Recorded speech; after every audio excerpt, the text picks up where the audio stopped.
गति 100 शब्द प्रति मिनट। डिक्टेशन शुरू होने में समय शेष है 5 सेकंड। Ready, start. सभापति महोदय, वित्त मंत्री महोदय ने जो बजट सदन के सामने प्रस्तुत किया है वह बहुत ही बुद्धिमानी के साथ तैयार किया हुआ बजट है। उन्होंने कोशिश यह की है कि अमीर और गरीब कोई भी कर से बच ना पाए, लेकिन उन्होंने उद्योगपतियों को थोड़ी सी छूट भी दी है। जो बड़े बड़े पूंजीपति लोग हैं उनको कर से कुछ मुक्त किया है, कुछ सुविधाएं दी हैं। मैं नहीं समझ पाया हूँ कि ऐसा उन्होंने क्यों किया है। वह जो चाहेंगे उसको करेंगे, लेकिन मैं भी जो सोचता हूँ उसको आपके सामने रखना चाहता हूँ। इस विषय पर 3-4 दिन से चर्चा हो रही है। मैंने उसको सुना है।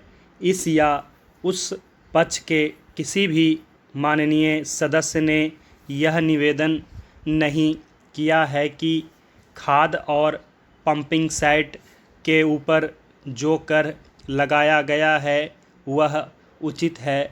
सभी ने यह कहा है कि उसको माफ़ कर दिया जाना चाहिए।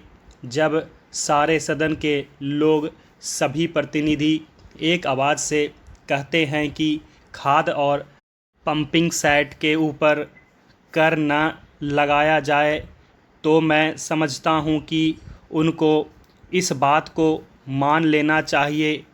ऐसी कोई बात नहीं की जानी चाहिए जिससे किसान रुष्ट हों, उनके उत्पादन में बाधा पड़े।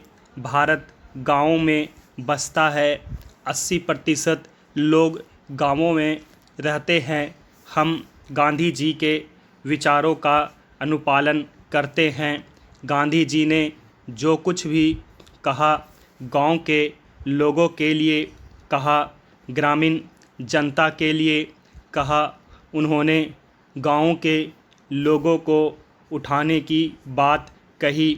कोलकाता, चेन्नई, मुंबई, दिल्ली आदि शहरों के रहने वाले लोगों की ही उन्नति हो और गाँवों में रहने वालों की न हो, ऐसा उन्होंने कभी नहीं कहा। वित्त मंत्री महोदय भी गांधी जी का शिष्य अपने आप को कहते हैं और उनका रूप अपने रूप में देखते हैं, और वह हैं भी।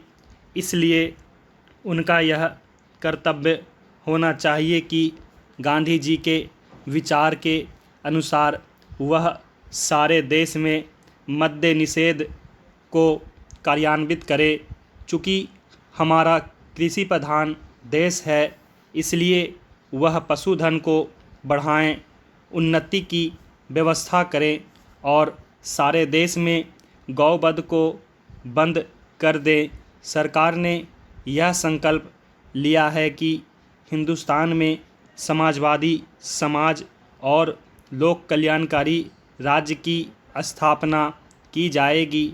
इस समय देश में आर्थिक विषमता अधिक है। सभापति महोदय, एक व्यक्ति की आमदनी 3-4 आने और दूसरे की 10-20 हज़ार रुपये है। अगर वित्त मंत्री महोदय इस विषमता को दूर नहीं करेंगे तो समाजवाद का नारा बिल्कुल कोरा और कागजी सिद्ध होगा। इस देश में 8-10 करोड़ हरिजनों का एक ऐसा वर्ग है जिसकी आर्थिक स्थिति बहुत गिरी हुई है। इस बजट में उनकी उन्नति और कल्याण की योजनाओं का समावेश होना चाहिए। वित्त मंत्री ने 1500 करोड़ रुपये के जो कर लगाए हैं उनसे देश के आम आदमियों की हालत खराब हो गई है। मुझे इस बात की बड़ी प्रसन्नता है कि योजना के अंतर्गत देश में विकास कार्य हो रहा है और अब हम इस दिशा में जो कुछ कर पाए हैं वह प्रशंसनीय है। लेकिन मुझे दुख के साथ कहना पड़ रहा है कि जहां कृषि के क्षेत्र में उत्पादन बढ़ रहा है, उद्योग के क्षेत्र में उत्पादन बढ़ रहा है, देश की संपत्ति बढ़ रही है, हर आदमी की औसत आय भी बढ़ रही है, फिर भी हमारे यहाँ की पुरानी गरीबी बिल्कुल नहीं हटी है।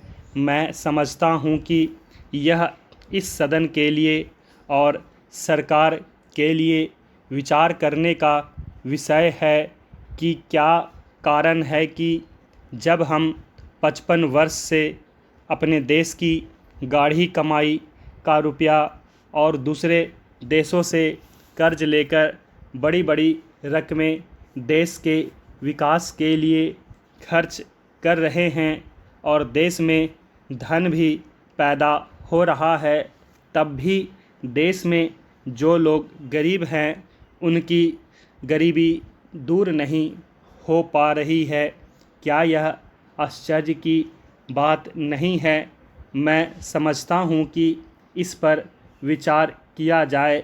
यह ठीक है कि हम समाजवाद के रास्ते पर जा रहे हैं, लेकिन समाजवाद के रास्ते पर ठीक ठीक चले तो भी हम यह अनुमान नहीं लगा पाते कि कितने वर्षों में हमारे देश की गरीबी दूर होगी। यह ठीक है कि हम योजना के तरीके पर काम कर रहे हैं, लेकिन इस बात को देखने की आवश्यकता अब पैदा हो गई है कि देश में जो धन पैदा होता है वह कहाँ जाता है। इतनी प्रगति होने पर भी हम देखते हैं कि गरीबी दूर नहीं हो पा रही है। गरीबों को खाने के लिए अन्न नहीं मिलता, पहनने के लिए कपड़ा नहीं मिलता। इसका क्या कारण है? यह गंभीरतापूर्वक सोचने की बात है। यह समस्या समाजवाद का प्रस्ताव पास करने से ही हल नहीं होगी। स्टॉप।